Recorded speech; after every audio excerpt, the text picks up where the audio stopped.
Okay, so we'll go ahead and get started. Welcome, everyone. Thank you for joining us this afternoon. My name is Lauren Nelson. I'm the Director of Analytics at Wharton, and I am here to introduce our speakers for this afternoon. We have a technical workshop titled Integrating Data in Teradata Vantage, a case study on delivering business insights during COVID-19. This session is brought to you by Wharton Customer Analytics corporate partner Teradata. They've been a great partner for us for many years, and we're excited about their presentation today. So the session is going to be led by Phil Bangayan, Principal Data Scientist, and then Liza Duffy, the Customer Success Manager at Teradata. This session is going to go until about 5 p.m. It's an interactive session, so we invite you to enable your camera, and you can also submit any questions that you have via the chat function for the workshop leaders to answer. I'll be keeping an eye on the chat throughout the duration of the session, and we'll have our workshop leaders answer your questions. So at this point, I'm going to turn it over to Phil and Liza. Okay. Liza? Thank you so much. Before we start, we'd like to just really take a moment to thank the Wharton Customer Analytics team. They have been so great to us, and we're so excited to be here. And we love having the partnership with you. So thank you very much. My name is Liza Duffy. I am a Customer Success Manager at Teradata. And what that basically means is I help some of our customers realize the value of Teradata and their Vantage systems. Before that, I've been in the analytics and data science field for probably around 20 years and been able to work with a wide variety of customers. And I love the field of analytics, so I'm really excited to be here. Phil, you want to introduce yourself? Sure. Thank you, Liza. So I'm Phil Bangayan. I'm Principal Data Scientist here at Teradata. And what that means is that I help our customers understand the value of the Teradata systems, particularly when it comes to analytics and how you can use analytics in order to solve business problems. I've been with Teradata for about 2.5 years. And prior to that, I spent 15 years in the media and entertainment space on the business side. So I had marketing and finance roles there. And I'm really looking forward to giving this session. Liza? Excellent. Thanks. So I'm going to start off with kind of what we're doing for sort of what are the key takeaways of today. So what should you really take away from this session? So the first is that at one point we're going to talk a little bit about data silos and how they can create chaos.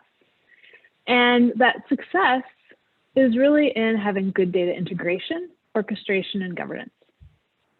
We're going to also spend some time talking about data science and how success begins with translating vague requests into valuable insights. And then we're also going to talk about how integrating external data sources are an excellent way to boost analytics and insights. So these are the 3 areas that we're going to cover. I'm going to start out and cover some of the key areas around data integration that we think are pretty important. And then we're going to also move to Phil's part where he's going to really show the dashboard and the story behind it. But we do want to make this an interactive session. So if you have questions or comments, feel free to jump in, and especially on the chat if you'd like. If you want to say something too, that's great, but use the chat and feel free at any time to jump in. So before we get started, I want to talk a little bit about Teradata. So I've been with Teradata for 8 years, and Phil and I are really proud to be part of Teradata because really Teradata goes across so many businesses and so many areas, and we've been doing analytics with them for so long, and we really enjoy it. We're a part of 19 of the top 20 telcos in the United States, 18 of the top 20 banks, 15 of the top 20 manufacturers. And we are a 40-year-old company. We've been doing data warehousing for a very long time. And within the past, say, 3 or 4 years, we've really moved more into the cloud.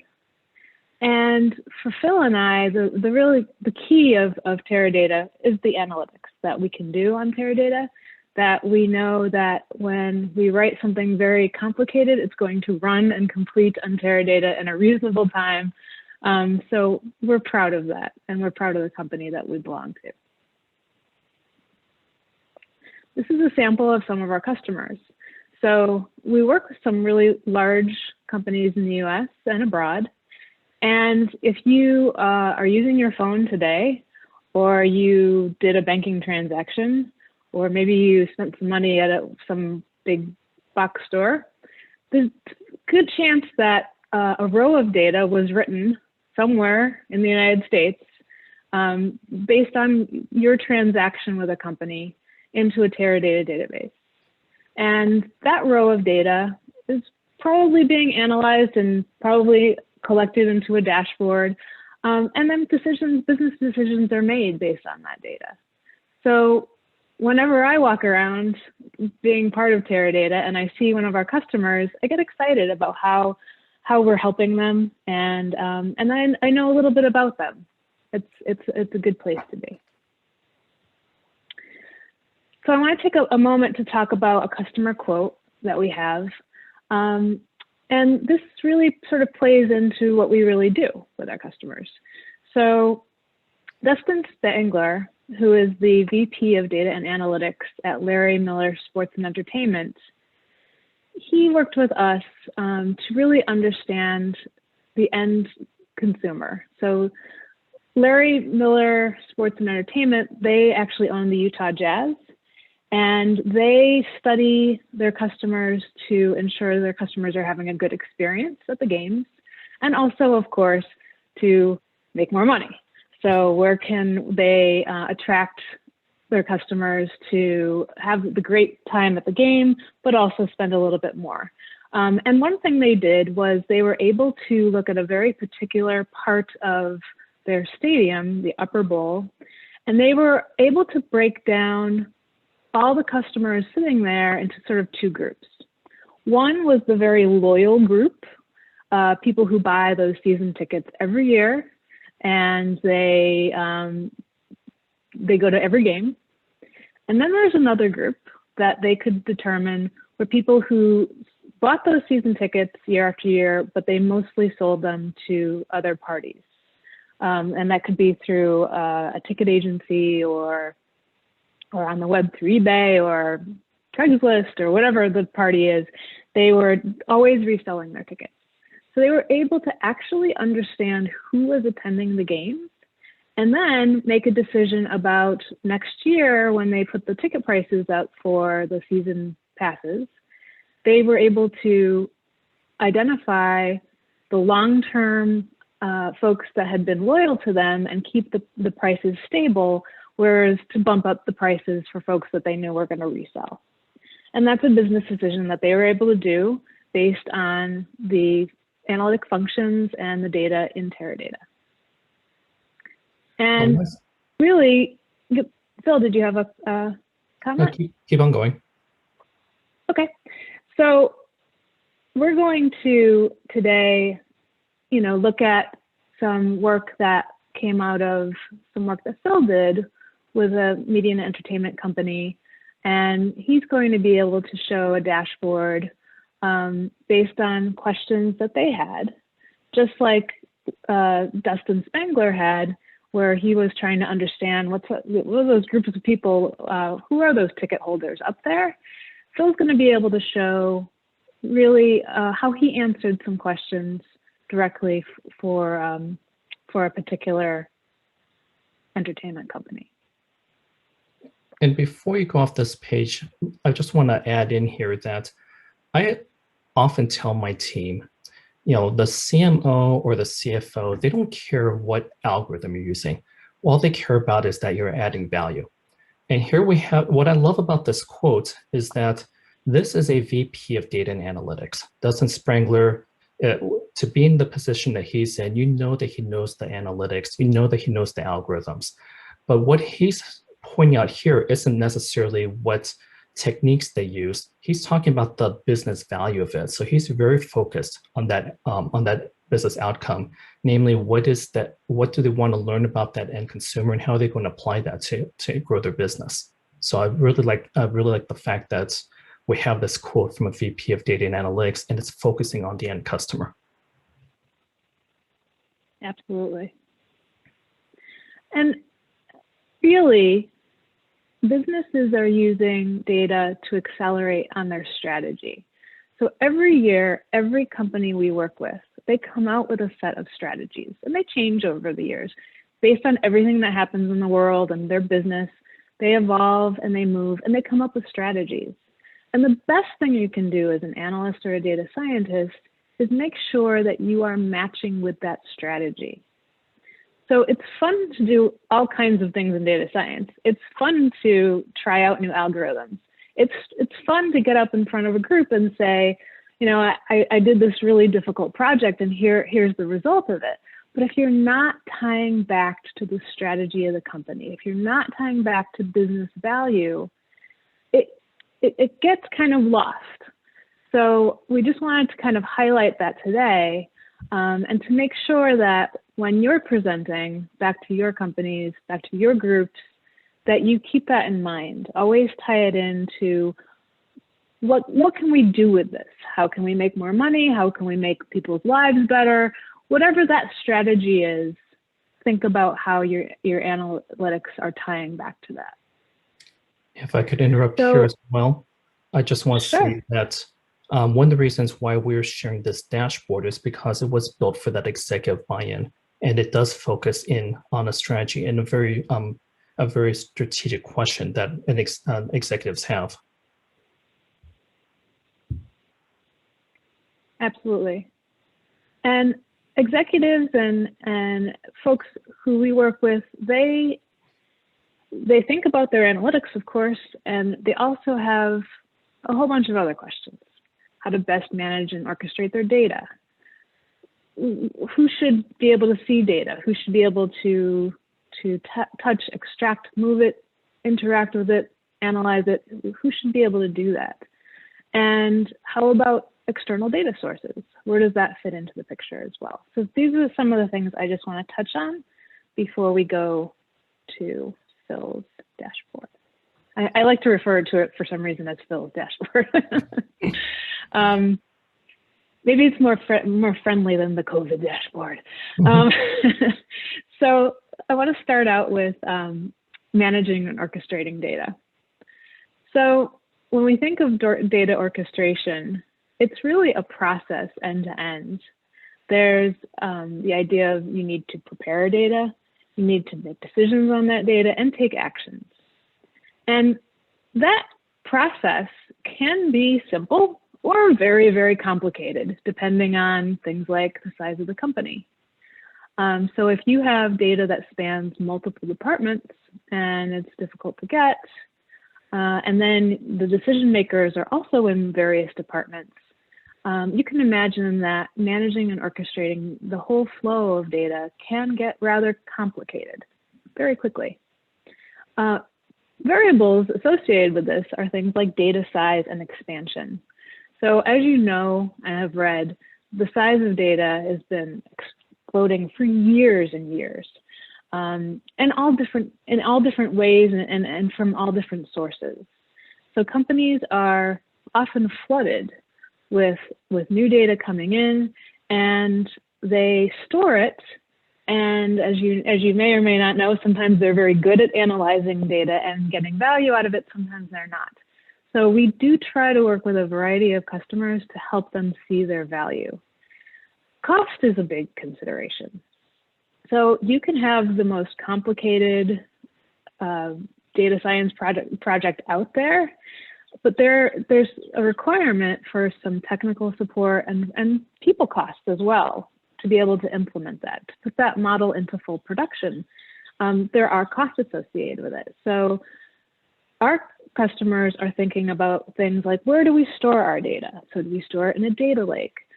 A lot of our customers are now moving to cloud because it gives a lot of flexibility. Traditionally, our customers were buying these systems that they would put more and more data in, But after a while, there's only so much that particular system can take. Whereas in the cloud, you could really expand up very, very quickly and easily. So there's a move more we're seeing to the cloud. But again, all considerations of things that all cost money. So companies out there are really trying to establish the best route for them. And speed to value. So we see that sometimes customers are looking to move part of their data somewhere else, but they also realize that getting things set up can be really expensive. But in the cloud, things can actually be set up in a very quick way with sort of more minimal people costs. So all of these things are important to consider, just even beyond analytics. Just even getting all of this set up is really, really key.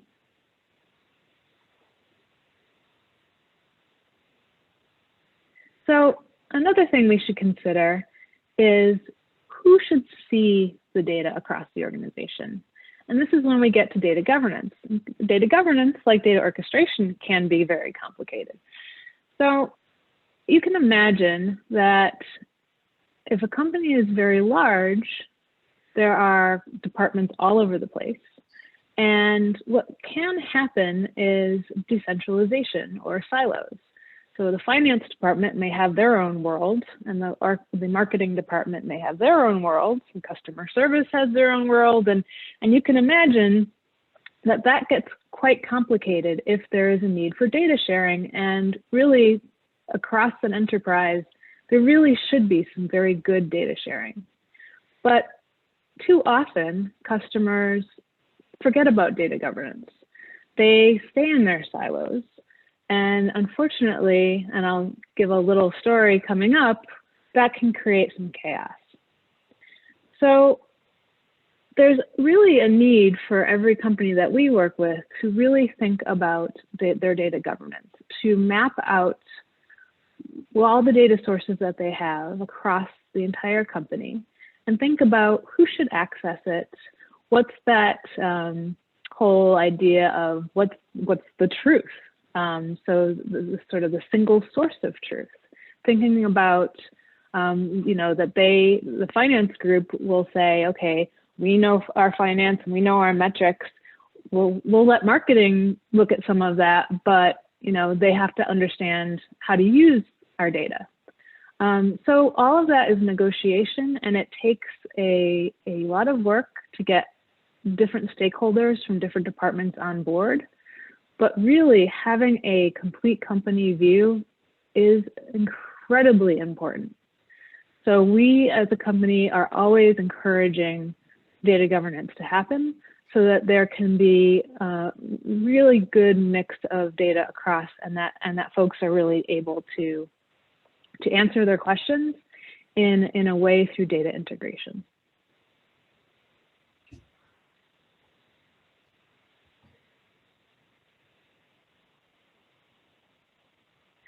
So I want to tell you a little bit of a story. In 2020, I spent some time working with a big US bank. And this is a gigantic bank that one of the things that they do is they've formed an entire group just to look at customer complaints. They have millions of customers, and customers, like for every customer that we have, there are complaints. So they formed this large analytic group to just study them. A lot of text analytic work and really interesting stuff. And especially during COVID, things were changing rapidly. So they were getting calls into their call center, and they had wait times of up to 2 hours to get to talk to an agent. But there was so much going on because of all of the changes happening with COVID that there was this need to stay on top of it, right? So, what's going on with credit cards? So are people unable to pay for their credit cards right away? Are they having difficulty paying for their mortgages? At the same time that some people were having trouble paying their mortgages, the rates fell. So suddenly everyone wanted to buy a house too. So all of this is going on at the same time, and there was this need to get a handle on it. The problem was that just looking at the consumer complaints really wasn't enough, really not needed to see the full scope of the customer behavior. And this is where things got messy. So if you wanted to see late credit card fees, you'd have to find someone who knew where that data resided, contact them, and ask them for permission to get to that data. Well, that was not always easy. So we'd search around, we'd ask people for permission, we'd test out different data sources, some worked, some didn't. All of it took so much time, and the leaders of our group and up above us were all saying, this is taking too much time. And that is really what happens when data is siloed.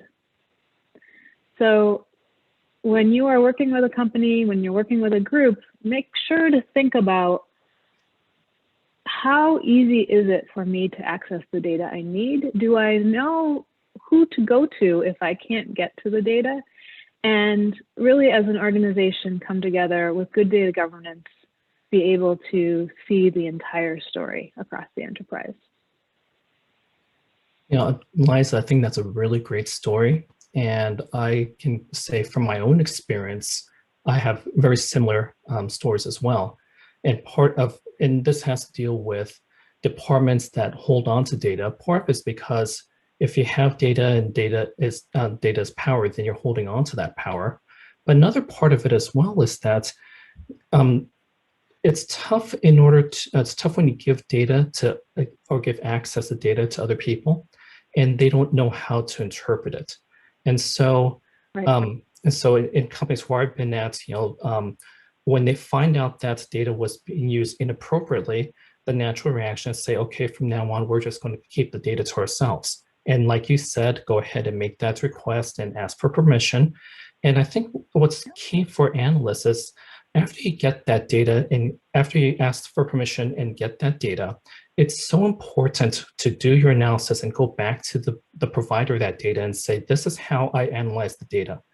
Does that make sense? Is there something that in the data that I didn't know about? For example, was there a hiccup? Did a data load not happen? Was there some big event that happened that affected our business that would change the way that I should think about that? And as an analyst goes back to that data provider and shows this analysis, they're building trust. And after a while, after getting that trust, then that's more likely to go ahead and get access to that data. And eventually, if an entire organization can do it, you can start breaking down the silos. I think trust really does play a major role. And sometimes the companies are so big, you have to really work on building that trust, right? Mm-hmm. So there can be companies with, 40,000 people, and you have to make sure that you know someone who knows someone else who knows someone else that they trust, Mm-hmm. and then you form that relationship. And all of that takes time, but it is worth doing to build that trust and to be able to get that access. So, absolutely. And when I think about data integration, maybe I'm not like everybody else here, but this is what I think about. And so this is not a big ball of yarn, even though it kind of looks like a big ball of yarn. But what this actually is two Teradata systems that we have for a customer, and we can analyze what is going on Teradata and how they are using the data products on it. So on the left, you have what looks like a big ball of yarn, and you have a bunch of dots in the center.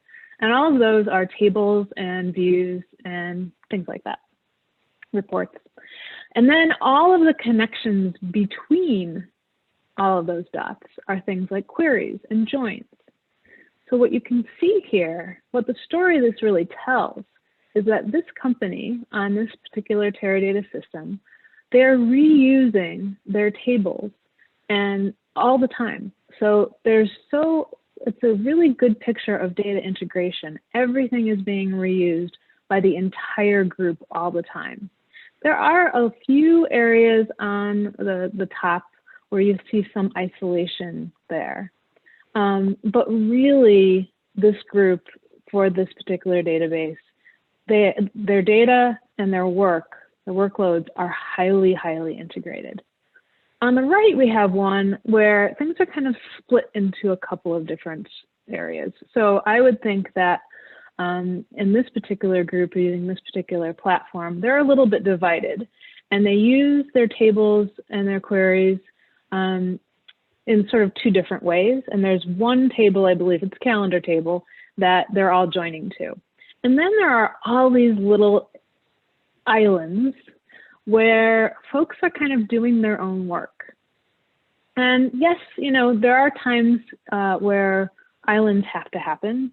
They can have some, you know, very highly confidential data that comes in that only a very small number of people can get to. And that really makes sense that you would have sort of this little island with your own tables for that particular reason.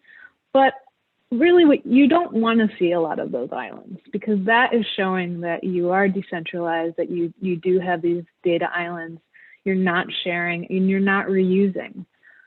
So we use these techniques to be able to talk to our customers about their data integration, about what looks good and where they can improve.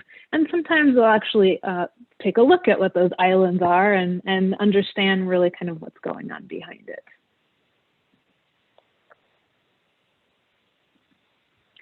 So let's turn now to external data. So external data is extremely valuable. What I mean by external data is if you're, you know, if you're a bank, for instance, and you have all your transactional data that's happening, but you know there's some external data about what's been going on with a particular financial crisis, somewhere external to the bank, where you're in a particularly hard-hit neighborhood, and there are some things that have been happening, events that have been happening that will change your customer's relationship with the bank. So you might want to bring in some external data. That's what I mean by external versus having your day-to-day internal data. It's extremely valuable. I did want to mention there are some considerations here. So when we think about all the open data sources available today, these are growing in leaps and bounds. So we've got things like weather data and event data. So certainly in the last few years, we've seen things like wildfires, floods, just about everything that you can possibly imagine has happened in the last couple of years. Public health data, certainly everything going on with COVID. Crime data, GIS, so all kinds of environmental factors that may be changing that companies want to bring in. All of this is extremely valuable to being able to integrate in with your own company data and get more answers out of that. There are some considerations. First is data quality and quantity. So when you pull data off of a website, that's really great, but you want to check it first before you completely bring it in. You want to see, is it complete? Is it helpful for you? Are there a lot of errors? Are there a lot of blanks in there? And will that really affect the outcome of a model you're going to build or a report you're going to build? So looking at the quality is very important. Looking at the quantity is important. IT may not particularly want you to bring 4 terabytes of data in to their database. So you might want to check with your IT department if you decide to bring in a very large set of data. There can be departmental restrictions. So checking to make sure that that it's okay to bring something external in, because some companies have very, very tight restrictions due to security issues. You wouldn't want to bring in a virus that's attached to an Excel file that you didn't know about. And then also making sure that you're not bringing in external data just to bring in external data, making sure that it fits your analysis, your model, and the strategy of the company. So it's fun to play with all kinds of external data, but making sure we're not just playing with it, that it's really tied to value. And I know with, again, sorry, Phil, I'm just going to keep calling it your dashboard, Phil's dashboard. There was a lot of external data that was used, and it was really exciting to be able to use that and enhance what they already had internally.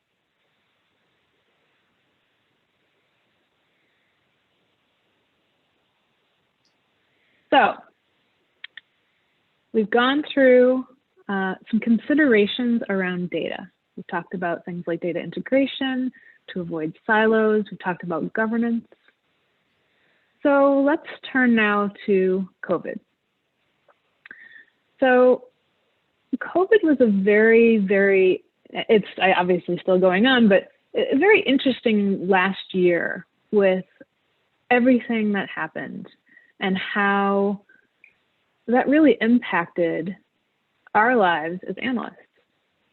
So if you think about it, for a very good amount of time, people really weren't traveling, right? So you can imagine those industries are hit, but how that also impacts day-to-day business for many, not just the travel industry. Supply chain, I mean, everyone remembers the great toilet paper shortage of 2020, but there were so many, and there are still supply chain interruptions based on COVID, not just from travel restrictions, but simple things like lumber. The price of lumber has skyrocketed because of supply chain, and that has really impacted the realty market in terms of new housing starts. So lots of those interruptions. Working from home, learning from home.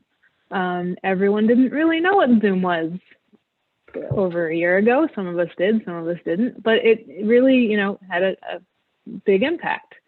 Healthcare alignment, stimulus checks. So we went from a huge percentage of the population maybe not able to pay their rent to suddenly people had stimulus checks. So, what impact did that have on consumer spending? And how did that fluctuate given what had happened as well? And then that K-shaped recovery. So some in the recovery during this time period have had a lot more money, and then a whole bunch of other people didn't have any money. And that really had an impact. So if you think about this as an analyst, if you think about this as a data scientist, your customer behaviors changed big time. People weren't going out as much. So by nature, consumers have always been pretty predictable. People go out to eat on Fridays and Saturday nights. They go to movies. They go to hotels. They fly at certain times of year when there's a school break. There's certain predictable behaviors that we all know. All of that changed. And so if you had a particular marketing model last year, if you had a particular model that looked at consumer behaviors, a lot of that would completely change. Now we're in a sort of different normal, but we also have to start thinking about how these models, how these analytics change going forward as things start to reopen as well. And the question is, given all that we've seen in the past year plus, what is an analyst or a data scientist to do?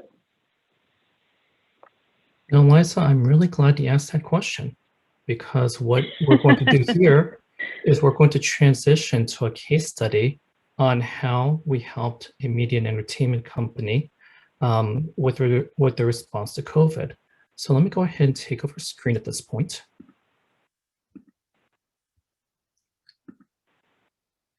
And here in graphical form is the answer to your question, what is a analyst or data scientist to do? So we built a dashboard where we answered these, where we gave the executives the data they needed in order to make a better data-driven decision. So let me go ahead and jump into part 2 of this presentation.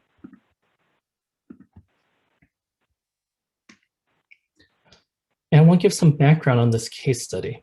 So as Liza mentioned, we have many Fortune 500 companies as our clients. And in particular, in the opening, I mentioned that I spent almost 15 years in the media and entertainment industry. And so I support a lot of those companies. And for a lot of these companies, their business model relies on in-person gatherings. So at least some part of their business model relies on in-person gatherings. So for example, if you think about like concerts, or if you think about movie theaters, that's someone getting out their house, buying a ticket, and going over to an event venue. Or for some of the media entertainment companies that have travel tourism destinations, for example, like a theme park, that once again involves somebody buying a ticket, going to their house, and then going to this destination, this venue here. And so once COVID hit, this is a major disruption to this industry. So in the beginning of COVID, going back to March of last year, Variety, which is industry magazine for media and entertainment, started saying, "Hey, Hollywood and tech, they're going to brace for billions of dollars worth of losses." And if you take a look at events or entertainment destinations like Disneyland, Coachella, those had to shut down. Or if you take a look at travel tourism, for example, cruise lines, these ships start having outbreaks of coronavirus. And so once again, they had to go ahead and stop cruises. And so this is a major disruption to the companies in the media and entertainment industry that rely on in-person experiences. And we went to one of our partners and we said, okay, we understand that there is a major disruption. How can we help? And this is what we got back.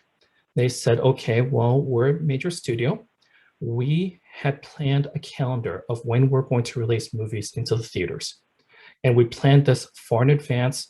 And we also planned when the marketing was going to start and stop for these movies. And when a movie goes into a movie theater, it's in there for a window. And this window lasts a few weeks.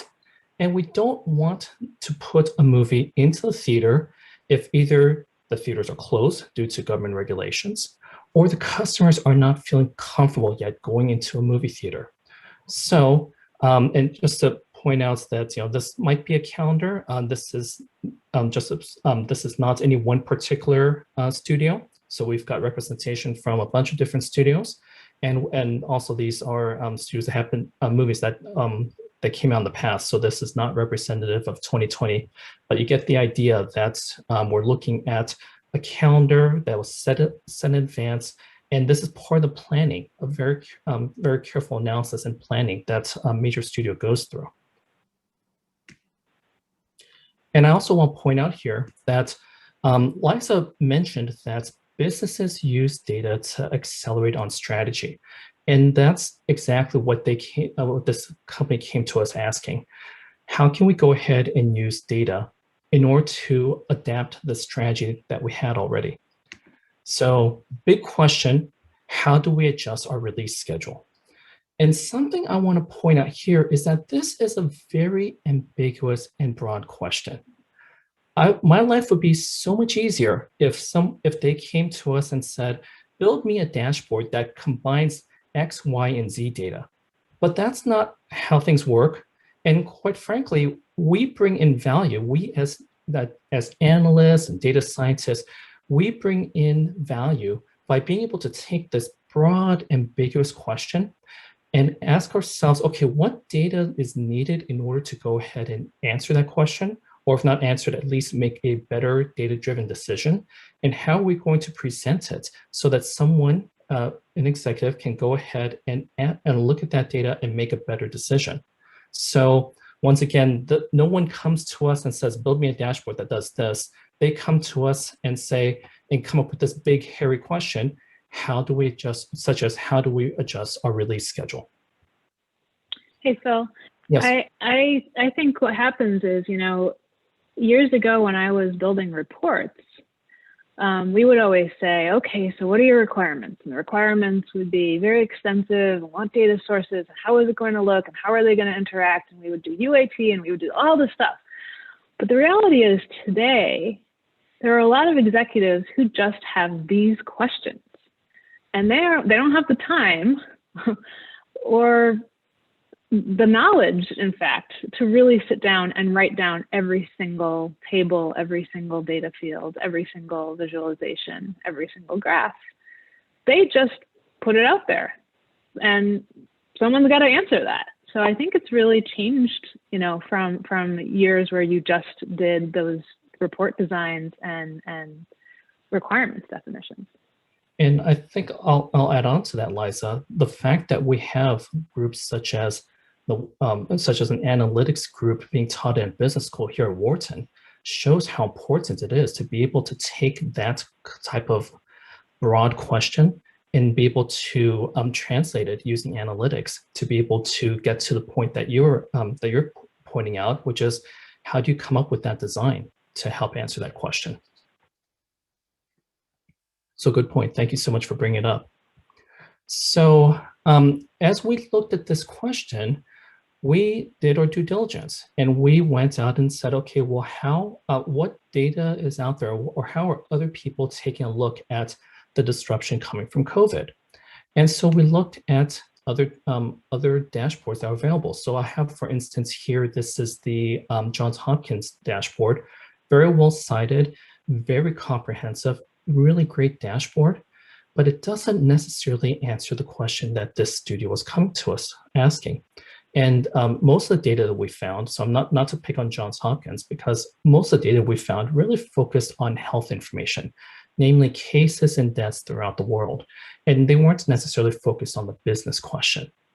And so we looked at this and we said, okay, well, there's an opportunity for us to go ahead and take this one step further and customize for this particular client to be able to say, okay, well, what information is needed to answer that question?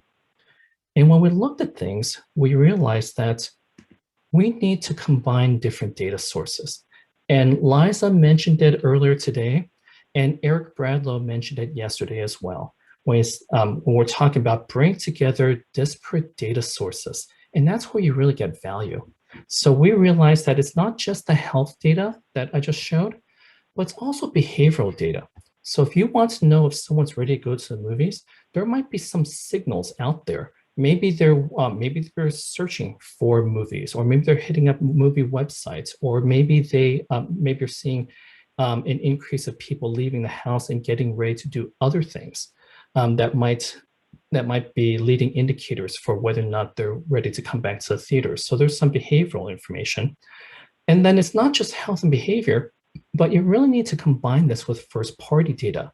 And when you're at this intersection of these three, that's where you get your value. And that's where you'd be able to take that and apply it to your question and help make that better informed decision.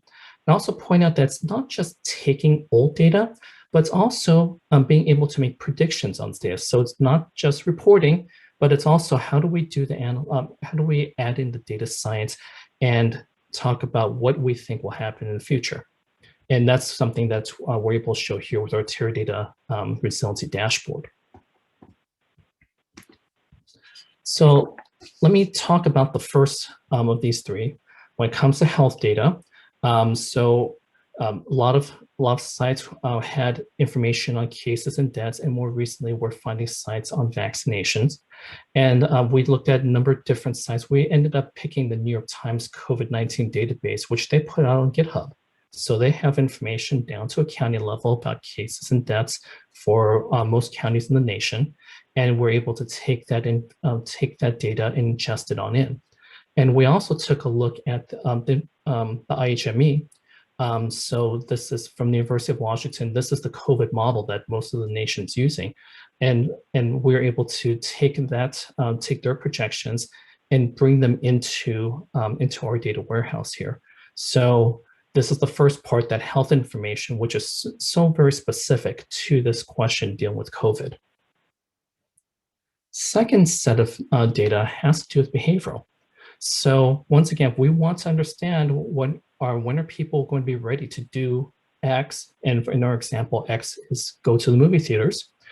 Well, maybe we can take a look at Google Trends. and ask ourselves, well, what keywords should we be searching for? Is there an increase in keyword searches for movies or theaters or the name of a particular movie that's coming out? So that's one set of data. Another set is Google mobility. And I'm absolutely fascinated by this one.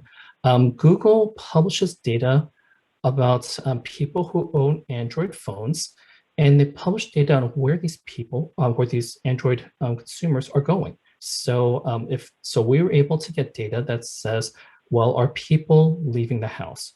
Are people, what percentage of people are going to the workplace? What percentage of people are going to the local park? So they have a lot of this data available, and we're able to find the data that we felt would be useful for our question and import that in to our database.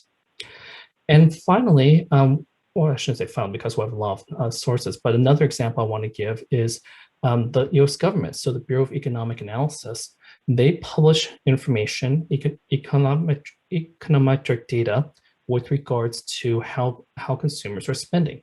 So for instance, in our framework, we figured, well, some people might be more comfortable, let's say, going off and going to retail stores. And they may be more comfortable doing that than, let's say, going to restaurants. And then maybe they may be more comfortable doing that than, let's say, sitting in a movie theater for an hour and a half. And maybe way at the other end, they might be more comfortable doing that than they would, let's say, going on a cruise ship for a week-long vacation. So if we take a look at those industries in that order, we can hypothesize that maybe some of these industries can be leading indicators for other industries. And so we were able to take in that data from the US government in order to understand, well, where are other industries going and how can that help us predict where our industry is going? So Phil, were there any particular areas that you saw that people were spending money that, you know, has changed dramatically? Yeah, that's another really great question. Let me go ahead and show something right here. Sneak peek at our dashboard. So here are some industries that we looked at. Clothing and footwear is another way of looking at retail. Food service, and food service here would be taking a look at restaurants. And then we have some travel indicators like motor and jet fuel. If I come here and I hover over clothing and footwear, see this line graph that shows up. The gray line is 2020 and the orange line is 2021. See this big dip in retail spending in April, right when we start shutting down across the nation. And you can see that this industry is rebounding. So we're getting spend in 2021 that's actually greater than what we had in 2020. If I take a look at, so I think that one, everyone, you know, panicked in April, and then they said, oh, we're not going anywhere. We can spend money on clothing and footwear and have it delivered. So it all rebounded quickly. Exactly. But if we take a look over here, this graph over here is restaurants. And you see, again, a big drop in April. And then it starts to increase, let's say in June. And it hasn't fully gone back to the 2020 levels yet, though you can see that there's an increase between February 2021 and March 2021. So yes, there are certainly some industries where we did see this big drop off from the early part of COVID, and we can see that recovery happening. So great question. Thank you for asking that. And Phil and Liza, there's a question in the chat from Katrina. So what was the most interesting insight or realization that was identified from this cross-section of data sources that showed up with this dashboard?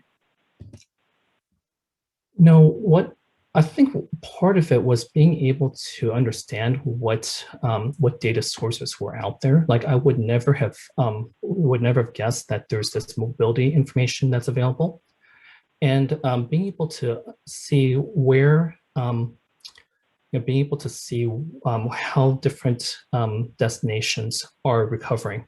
So you can see, for instance, here that we've got more people going to the park now than we did before. But if you take a look at some of the other areas, they aren't recovering as quickly. Or if we take a look, this one's also very interesting to me, the fact that we're getting an increase in tourist destinations. So that tells me that people have been cooped up for a year, haven't been able to take those long trips, and it looks like this is starting to bounce back. Also, another really great question. Thank you for asking that. And then a couple other questions are coming into the chat. So which countries does Teradata's database cover?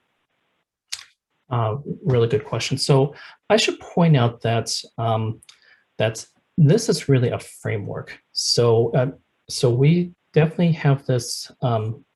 We've customized this for the US, but as I'll show later, we provide the code and make it available to anyone to download. And in that code, you can see that there's a framework that shows how you'd go ahead and download from various data sources and bring them into a database. So anyone can take this and customize it for their own needs. For this particular dashboard, which we built from the ground up, we focused on the US. Couple more questions here. They're really coming in from Rebecca. What type of documentation do you create to capture the various data elements of this project?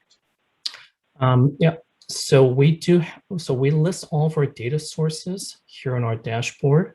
So we have we list out like which websites we get them from, and then on our GitHub site, we also have documentation with regards to how to do the installs and again a list of where those sources are coming from. And then another question, how often is the dashboard able to be refreshed? Really great question. So when we provide this framework, we provide scripts, so programs for our customers to go ahead and download data. That downloading process happens as often as our customer wants it to. So for instance, we maintain our own dashboard here at Teradata. And we have a daily job that runs, every day, actually every morning at like 7 a.m. Pacific, that goes to the various sources and downloads that data. So we automate it. We have that down as a daily script, and we suggest daily for customers as well. But it really depends on how quickly they need refreshed data. Now, one thing I will point out is that just because we may be grabbing data from data sources every day, it doesn't mean that the underlying data source is updated every day.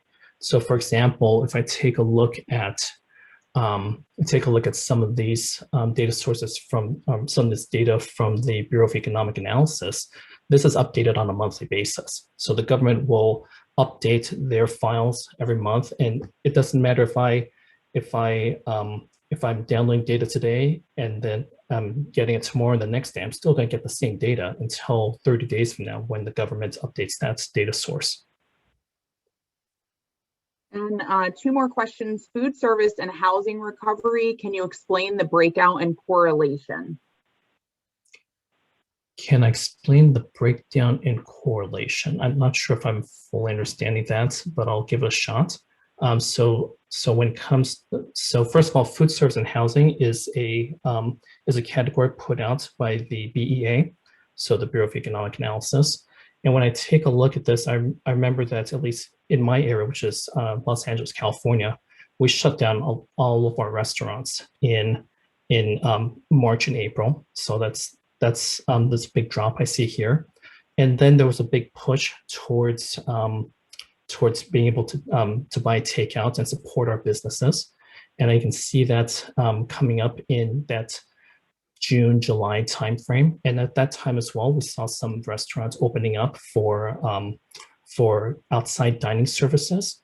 And then we here in California, at least, we had an outbreak in that November, December timeframe. So that's where we see this flattening, a little bit of a dip.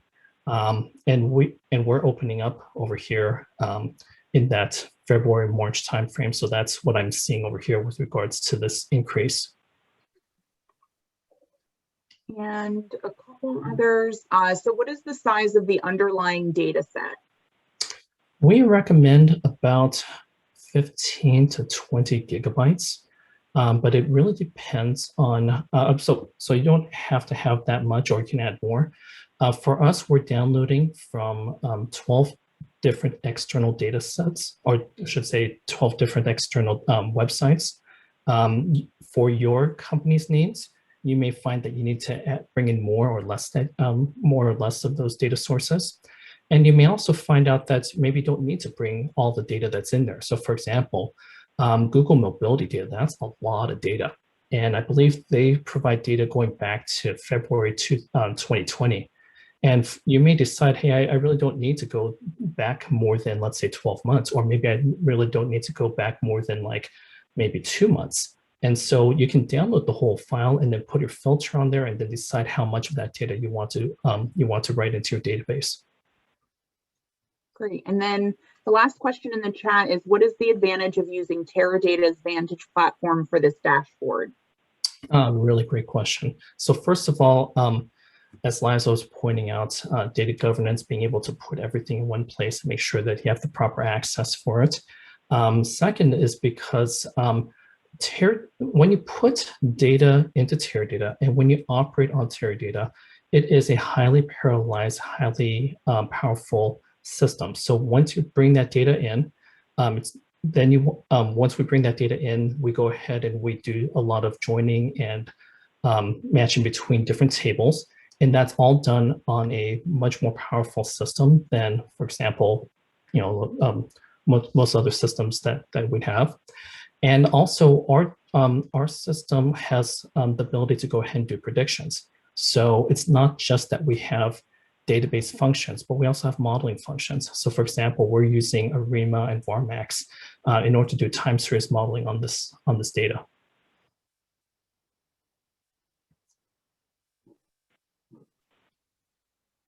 Okay, Phil, I think that's it for right now. But again, as people have questions, feel free to put them in the chat and I'll interrupt you guys as we go, if that's okay. Please do. Thank you so much. Thanks. Okay, so we talked about behavioral data and we talked about Google Trends and Google Mobility and the Bureau of Economic Analysis. And we showed how we brought that on in. And we also showed how that data changed as a result of the times went through in March and April 2020.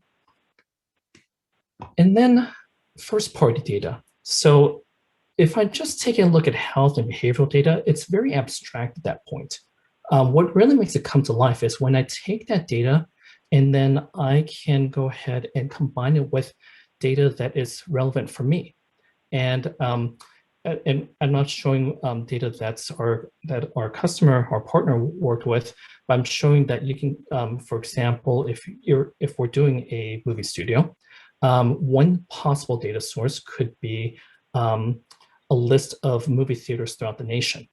And there could be some other data sources, for example, marketing data, or with regards to which geographies or which demographics would be best targeted for a particular movie.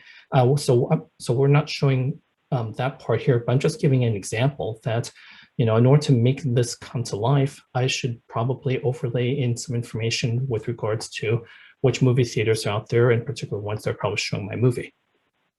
So at this point, I've covered the health data, the behavioral data, and the first party data. And so now we have to talk about how do we get all this data and put it together. And so what we built here at Teradata was a process for that.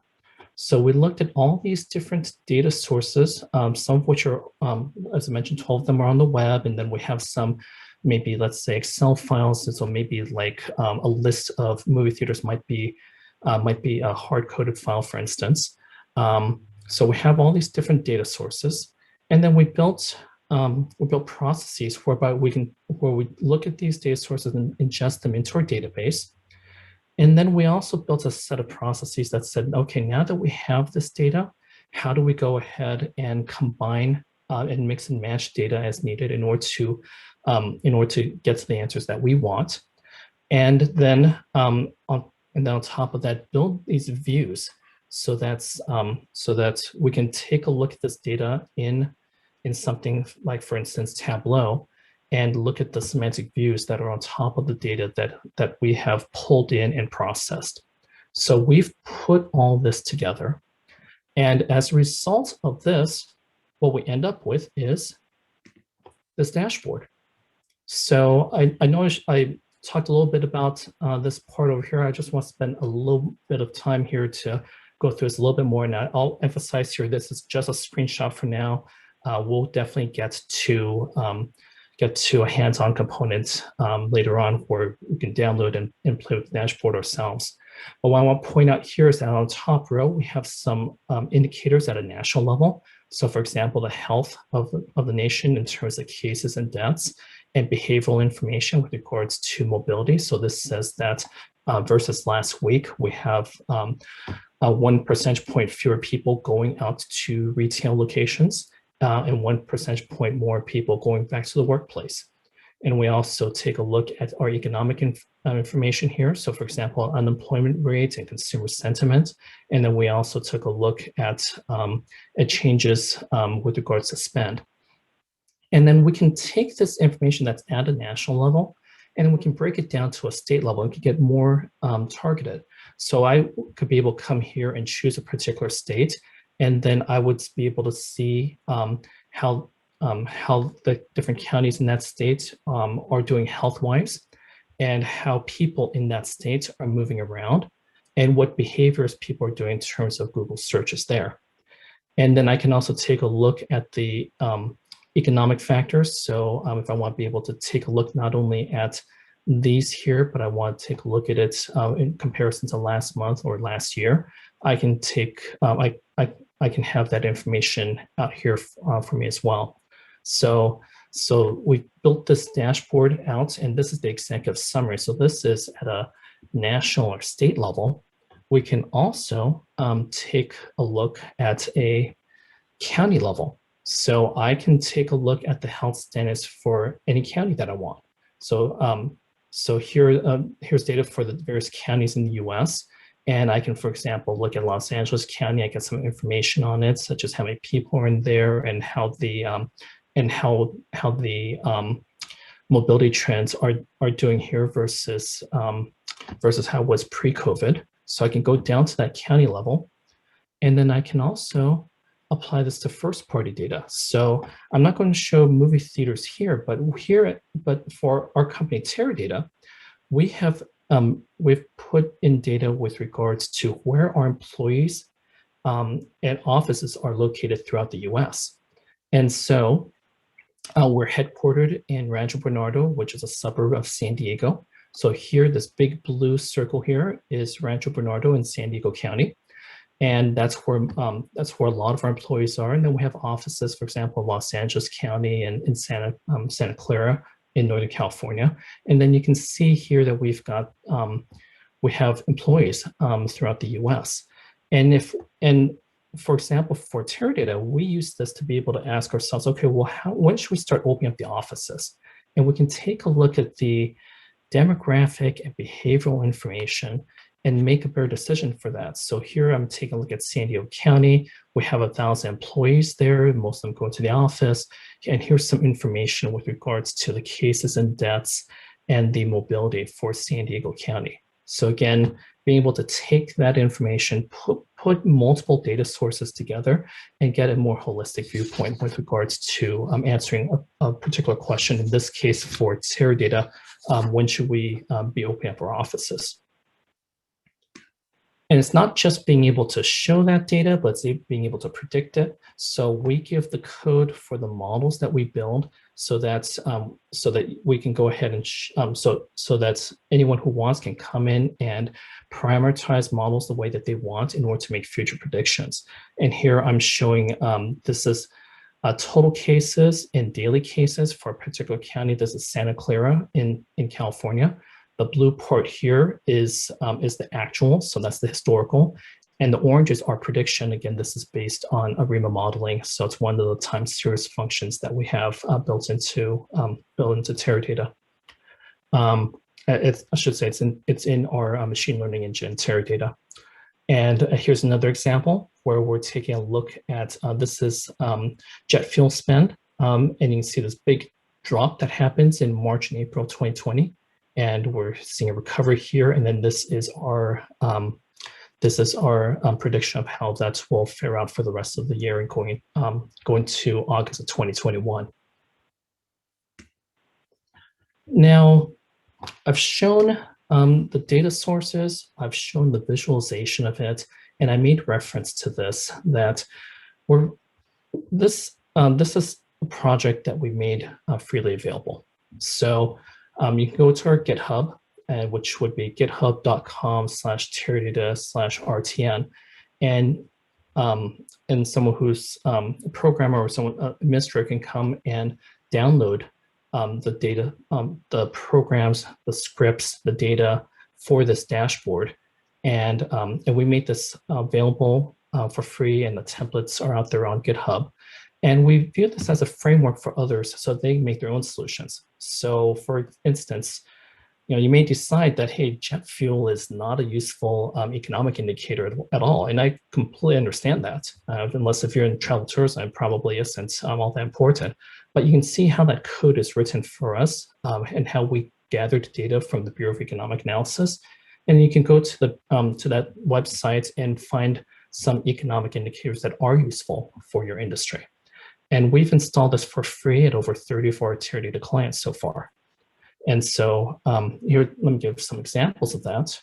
I mentioned here at Teradata ourselves, we're using this in order to understand what should we do about our return to office planning.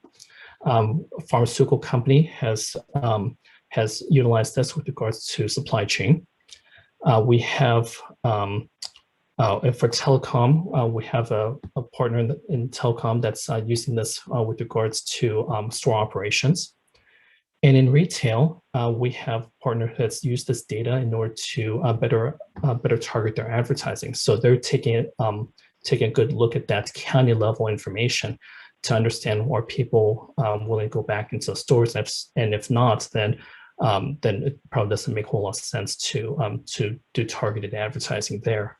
So again, it's a framework, and people can download that framework and customize it for themselves to be able to answer their particular business question, which for the customer I have here for this use case had to deal with the release schedule for movies.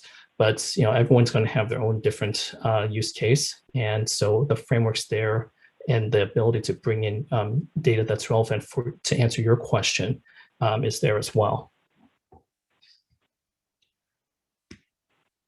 And so just before you move on, what kind of feedback did you get so far from some of the customers who've implemented it?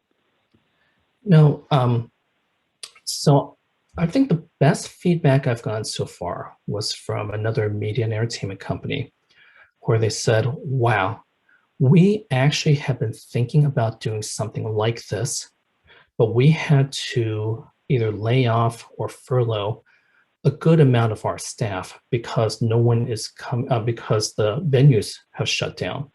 And so we don't have the people to go ahead and do this implementation. You've shown this to us. This is pretty close to what we're looking for.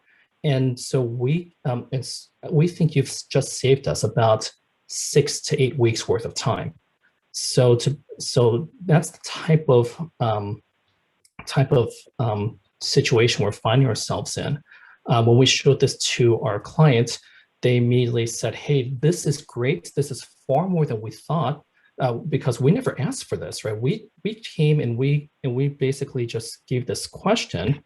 If I can go back to it here, we just came to you with this question. How do we adjust our release schedule? And we didn't know what we needed in order to answer that question. We just knew that that was the question. And you came back to us and you gave us this and this and this. And we didn't even know we were asking for this, but you have answered our question. And it's not going to be useful just for us, but we'd actually like to share it through at a weekly meeting that we have with, or it's a it's a company-wide data and analytics leadership meeting, and we'd like to go ahead and show this there and see how that'd be useful for other business units as well. So overall, really, really great response to this. Excellent, excellent. So we have a question in the chat, and what would be the effort or investment in an organization that wants to support the government's effort and support the public health structure it would need to adapt this dashboard in Brazil, for instance? So can you repeat that question because I didn't fully get it? Yep. So what would be the effort or investment an organization that wants to support the government's effort and public health structure it would need to adapt this dashboard in Brazil, for instance? Okay, I get it now. Thank you so much. Yep. So the first thing I'd say is it took a good amount of time for us to be able to identify data sources. So if I can come back here, where we said we need to look at health, behavioral, and first party. I mean, this is what set the project in motion. Being able to get to this point, understand what kind of data we would need. So you can definitely leverage that part. And then the next part is to be able to understand, okay, well, where are we going to get data that helps in these areas? And some of this, for example, when I look at the New York Times COVID database, I do not remember off the top of my head if this is if they have worldwide information or if they have just US information. So I would suggest coming into here and looking at that data. I know that if it's worldwide, we are filtering it for just US. And then going through all of our sources and being able to ask, is it available worldwide? If so, great, we'll take that information. And if it's not available worldwide, do I need this? Like, where does this fit into the story that I'm putting together? And then if it is needed, then I would say, well, let's see if we can find an equivalent data source they can bring on in order to answer that question. And I know when we tell these stories, we say, oh yes, when we look at these 12 different data sources and here they are. But in reality, what happens is we look at 30, 40 different data sources, and there's a lot of trial and error to be able to say, okay, which ones do we want to focus in on? So we looked at plenty more data sources than the ones we import in. And that is a good amount of this process, is being able to identify the data sources that will be helpful to answer your questions. If those data sources, once you find those sources and if they have the equivalent information, then it shouldn't be too bad to go ahead and to plug that data source into our data model. And then you can go ahead and run you would certainly have to modify the scripts that scrape the data. You probably would not have to do too much modification with regards to the joining, but it really depends on what that data source ends up looking like as it comes on in. And I know that there are some data sources here. For example, the Google mobility, I believe, is one of them, where we definitely filtered for US only. So there's definitely some data sources here that are available worldwide. So, yep, that's it for now. Any other questions? Okay, great. So let's jump back here. And like I said, I know we started here, we talked about how other companies, or how we and other companies have used this and implemented it, and we talked about the reception we got from other companies when we presented this. And I'd like to open up here and ask, well, what challenges does your industry face as a result of our situation? And how can utilizing publicly available health and behavioral information improve your decisions? And so I know this is two or three very big questions here, and it's certainly took us a while to get a handle of it. I'm hoping that this has sparked some interest and gotten the wheels turning as far as being able to say, hey, I see the solution. This could be helpful for us with regards to X, Y, or Z problem. In particular, I'm looking for where can the themes of this solution help you? And if people are comfortable putting that in the chat, I'd love to hear that.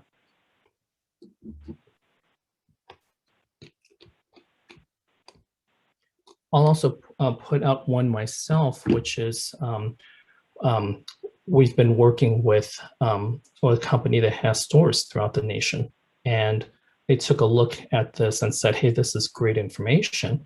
But as Liza was mentioning, there was one slide that Liza had that said, hey, it's not just cases and deaths, but we're also interested in, for example, disasters. So, for example, fires, which as a California resident, I'm more than familiar with right now. So there could be some other data sources like weather data that could be of use to various clients as well. So I'll let people noodle on that one. And as I'm coming close to my conclusion here, I do want to go ahead and thank the Wharton Customer Analytics Group, so echoing Liza's comments to open up this session. And I also want to thank the core team that worked on this. So in particular, Casey Reinke, Ben Levine, Mayran Goldstone, Anurag Saxena, Chris Holton, Imiko Seal, Katrina Khan, Aman Prakash, and Sujoy Muradharan. You can see from this dashboard, certainly it's not a one-person adventure. It takes an entire team. So people who understand, people who understand the business question and can frame it on up, people who can identify the data sources, people who can bring in those data sources, and people who can do that joining process and combining those sources, and then people who can take that data and visualize it in a way that is accessible to people, to decision makers, because as I like to tell my analysts, it doesn't matter how sophisticated your model is if no one can make sense of it or can utilize it. So that all those parts that I mentioned, they're absolutely key to this entire process. And Phil, we do have a question in the chat. Okay. So Phil, great dashboard, but how exactly did this dashboard help in adjusting the release schedule?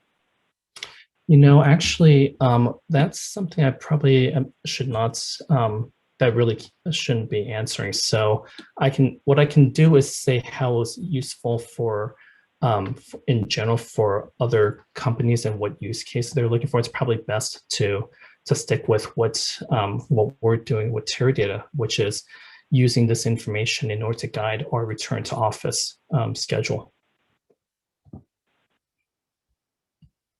And also point out that in the media and entertainment industry, we saw a lot of companies change their strategy with regards to distribution. So, for instance, you saw a lot of streaming services premiere in 2020. They were scheduled to come out already, but I think COVID certainly accelerated that. And you saw a shift for media and entertainment companies and studios in particular towards those, towards other distribution channels to still reach their consumers. And in some ways, to be able to build that one-to-one relationship with the consumer, which they didn't necessarily have when they're working through theater distributors. Were there other questions in the chat? And then Phil, just a comment from Rebecca. So she said that she works for a construction organization. We do more, but that's their segment. Unpredictability of market with the future needs of office space or people returning to the office locations in multiple places with vaccine availability and lockdowns at different phases. We have staff and union employees which have different safety requirements and guidance. We can use this data to return to an office schedule. What would be really cool is to include restriction data against the Google mobility data. To include restriction data against the Google mobility data? I'm not sure if I'm following that part. Rebecca, I think that might. Oh, go ahead. Oh, I was going to say, what I was thinking is different states have different lockdowns and restrictions, right? So here in New Hampshire, they lifted the mask mandate and they've been opening up, but in Massachusetts, things are still very locked down. So I think she's saying that there's a lot of variability across the US with different restrictions. And thank you, she's saying that's right. Okay, thank you. It's a really good point, because I think one of the difficulty is that in the US, all the states are a little different, right? So Florida, I think, has been wide open for a long time. Others will probably be shut down for part of the summer. So there's a real range out there. Sure. So I think that's a really good suggestion. It is really good, and certainly something that came up in our brainstorming about how's this data going to be useful. And there is a site here, the COVID-19 datahub.io site, where they list out different policies for each county. So for example, school closing, and this goes from a measure of 0 to 3. So, so we bring in data on school closing, on workplace closing, on canceling events and gathering restrictions. And then we actually have a tab here called policy maps. So if I take a look at, this is the restrictions on contact tracing, or if I want to look at event cancellations, and I can look at this for every county in the US. So this probably isn't the most exciting data, because it's between 0 and 3 or 0 and 4. But here you can see an example in Arizona. They were at stage 2 before, and then now they're at stage 1. So this data source that we're looking at can help us understand what's the governmental policy when it comes to these different restrictions. So I hope that answers that question. And Phil, that's it for right now in the chat. No more questions in the chat. Yeah, great. So what I'd like to do is invite people. This is an optional part over here. We put a version of this dashboard where we've downloaded the data as of yesterday up on our GitHub site. In order to go ahead and view the data, in order to use the dashboard, you'll need to have a version of Tableau. And Tableau has various versions out there. The one that I recommend for this exercise is called Tableau Reader. What that allows you to do is to download a dashboard, and then you can go ahead and view it. You can't necessarily edit it, but you can go ahead and view it. And the way that we've packaged the dashboard is it has the data built in. So if you go to tableau.com/product/reader, and I believe that was placed in the chat earlier, and maybe we can go ahead and put it up again. If you go to that site, it will look like this. So this is tableau.com/product/reader. And then there's this orange button in the middle that says download now. It's about a 500 megabyte file. So that's it took me about 3 minutes to download it. And by the way, you don't have to use Tableau Reader if you have another form of Tableau that you have, such as Tableau Desktop. You can go, or Tableau Viewer, you can use that, especially if it's installed already. So you can go ahead and use that to view the dashboard. And then in order to download it, in the chat we have we put a link which brings you to the dashboard itself. I'll go ahead and show that if you're to get there manually, it'll be github.com/teradata/rtn, and then you can click on Tableau, and then you can click on Wharton dashboard. And once you're there, you can click this download button, and then what that does is it downloads the dashboard. That's about a 10-11 megabyte file. And then when you double click it, if you have Tableau Reader or some form of Tableau available, then you get a local copy of it, which is right here. So this is my version of Tableau Reader using using the Wharton dashboard that I have uploaded. And if anyone has any questions about how to use it or what data they're looking at, we figured we'd give the last half hour for this to be hands-on, so you can take a look at this and and see what kind of data we've integrated in, how this could be useful for you and your and the problems that come up in your company or industry. So if there are any other questions, I'm happy to take them now, or if people are or downloading, and have questions on that, I'm happy to help out with that as well. But at this point, we're pretty much at an optional part of the workshop. And if Liza or Mary or anyone else has any comments, happy to invite those as well.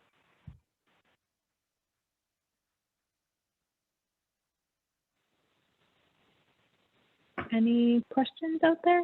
Any thoughts on the dashboard and how it might help you?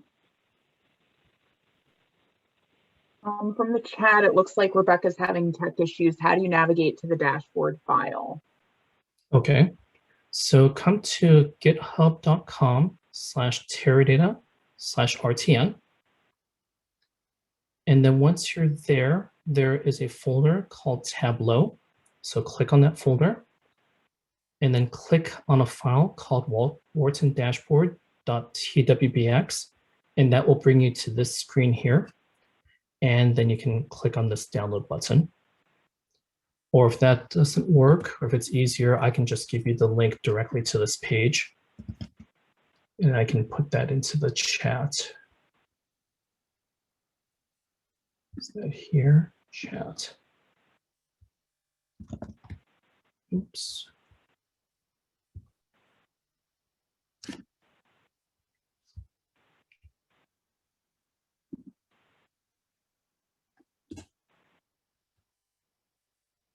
So Rebecca, I put the link to the dashboard, link to this GitHub page right here in the chat. And if you come here directly, then you should get this page and you should be able to click on this download button.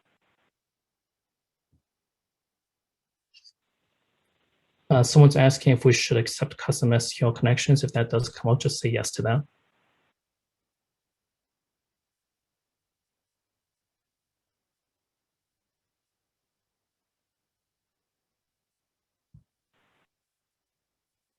Yes, so I see it, a message in the chat saying view raw. Sorry about that. We can't show files that big right now. So you're looking at this right here. And there should be a button over here that says download, which is right here on the right.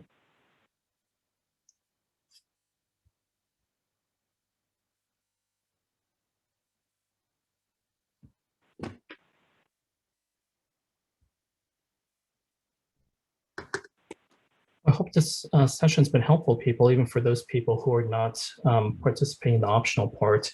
I think it fits in really well with what we were hearing yesterday from Eric Bradlow about being able to combine data sources from different locations in order to answer business questions and be able to make better business decisions.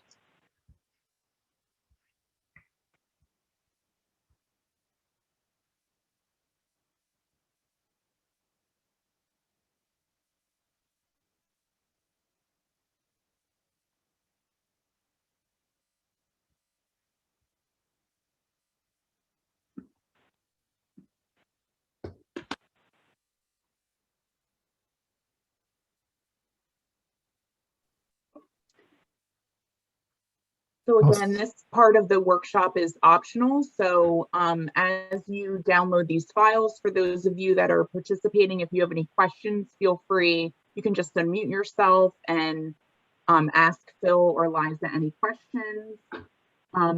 Also, in the meantime, Nicole from our team is just going to put a survey in the chat. So if you just have some time and you can give us some feedback on this session. But again, we do have kind of this optional component for the next 30 minutes. So if you want expert advice from Liza or Phil, feel free to take advantage of that. I was telling the group earlier before we started the session that I wish this was in person, because this is one of those times where I'd love to be able to just walk around and and be able to look over people's shoulders and be able to answer any tech questions here. Of course, we're all doing the best we can in this COVID time. Plus, I would have liked to stop by and get a cheesesteak afterwards. Oh, a cheesesteak. Maybe we could put a poll up of favorite cheesesteak places in Philadelphia for anyone interested.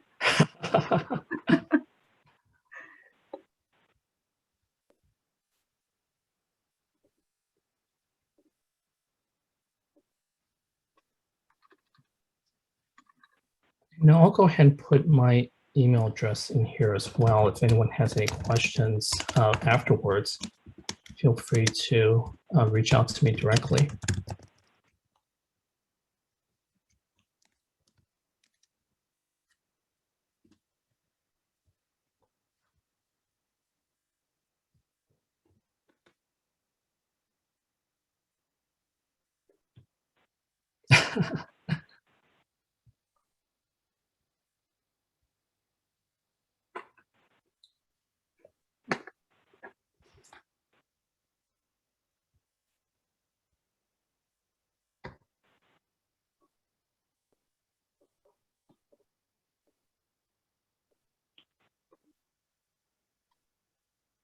I have a question. Did you Yes. run into any gotchas or limitations with external sharing when building this and getting it available for everyone to download, and how big it is? Like, any gotchas occur there? Could you give an example of a gotcha? Yeah, so I'm just thinking of a very specific use case. We are, and sorry, my computer's downloading both of those things. So if the internet fails me, just want to give you a heads up.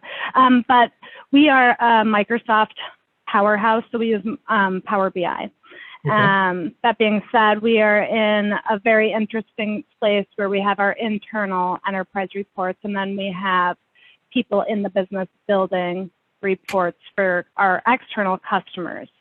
So when it comes to like making something like this available externally, were there any, like, because this, I mean, I imagine this could be useful for a lot of people. Are there any gotchas that, and by that I mean like, oh no, we need to permission it this way, or we need to add these securities, or make sure people can't be refreshing it. I don't know if it's like a live connection to hit our servers or whatever. I'm just curious about how that process went. Yeah, so I'm not aware of any of those, but you did hit on something that something else that I wanted to talk about, which was you mentioned that you're a Power BI house, and we've had a few customers come to us and say, "Oh yeah, but we're not a Tableau house," and we've said, "Well, you know, the data sits in tables on the Teradata database. So you can access that data with whatever visualization tool you want." So if I put this back up here, and if I can get to, let me get back to here real quick. So this isn't the question you were asking, but I did want to touch on this. So we built this process so that we can ingest data, and then we can manipulate that data, and then we can put in a form where people can go ahead and view it. We built the dashboard in Tableau, but I can completely see another company saying, "Hey, we're not a Tableau house, we're a Power BI house, and we're going to take the data that you've already built for us here, and then we will go ahead and visualize the portions that we need to see, or we can go ahead and build our own visualizations based on this data that you've already created here." You know, the data that all the data sources that we list here in the dashboard are publicly available. So we certainly give credit and we let everyone know where it all comes from. So I would think that there shouldn't be too much of a restriction with regards to downloading publicly available data. But as Liza was mentioning, you know, you certainly want to check in with your IT department, say, "This is what I'm going to bring in, and is there any issues with that?" Actually, the biggest problem I think we've had has been corporate firewalls to be able to access different data sources. So you need to make sure that your IT department is aware of which data sources or which sites you're going to be accessing, and be able and make sure that the connections to the firewall are open. Yeah, I could see that could be an issue with some of them.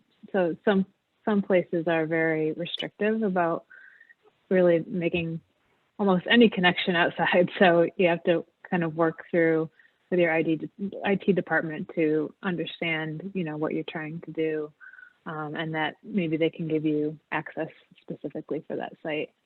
I could see that being a little bit of a gotcha here and there. And that also brings us back to, this is a framework, and you very well could look at some of these data sources and say you don't need it. Like we're working with a university that is looking at this for as a starter kit for a visualization and intelligence tool that they're building, and they've come to us and say we really don't care about this Google mobility data. So just say, well, nothing against it, but if it doesn't help answer your question, then there's no reason why you should have to download that information. You have to be able to find information that helps answer your question.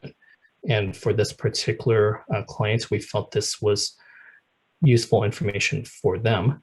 And I'm sure they've added other things as well. A lot more first-party information than we would have access to be able to really hone in on what is the question that they're trying to answer. And also, philosophically, think that a lot of times we as analysts and data scientists, we'd love to go ahead and build really complex or very sophisticated models or visualizations, and sometimes we forget what's the question. I'm all good with building something that's visually appealing and sophisticated, but I always try to remind my teams, answer the question first. Make sure you answer the question. If once you've got that question answered, you can go ahead and make it look prettier or make it more appealing or make it more digestible, but you have to make sure to answer that question.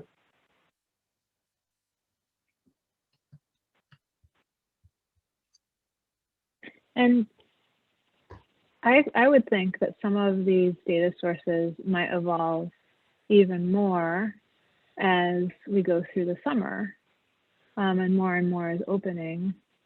It'll be really interesting to see how these numbers change so dramatically, say into the fall, or if there is a surge in cases in some states, with colleges going back or some change, to see restrictions go up again a little bit. So I think this is very dynamic. I think the whole COVID experience is very dynamic. So it'll be interesting to see if there were even additional data sources out there in even just a few months.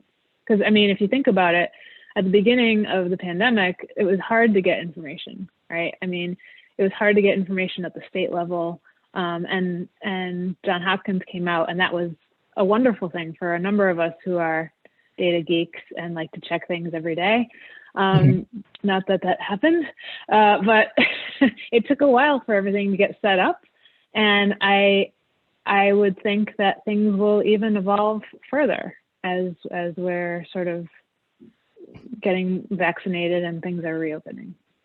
Liza, you hit on something which I probably should have brought up. As we're building this dashboard, the data sources themselves changed. So, for instance, some of the Python libraries we used, those got upgraded. Some of the data sources changed their formats. So I believe we had a data source on travel. And originally that data source had 2 columns, and now it has 3, maybe 4 columns. So we had to adapt our code as the data sources themselves change. And some of this had to do with governmental policy. So we had a change of federal administration. So as we moved from one presidency to another, there were changes with regards to what data the different administrations want to make available, and which parts of the administration were going to make that data available. So we had to adapt on the fly to those as well.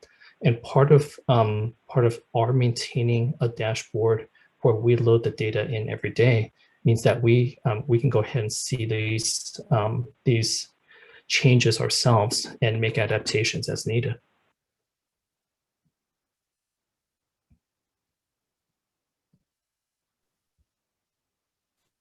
Does anyone have any other questions? You can feel free to unmute yourself or put them in the chat.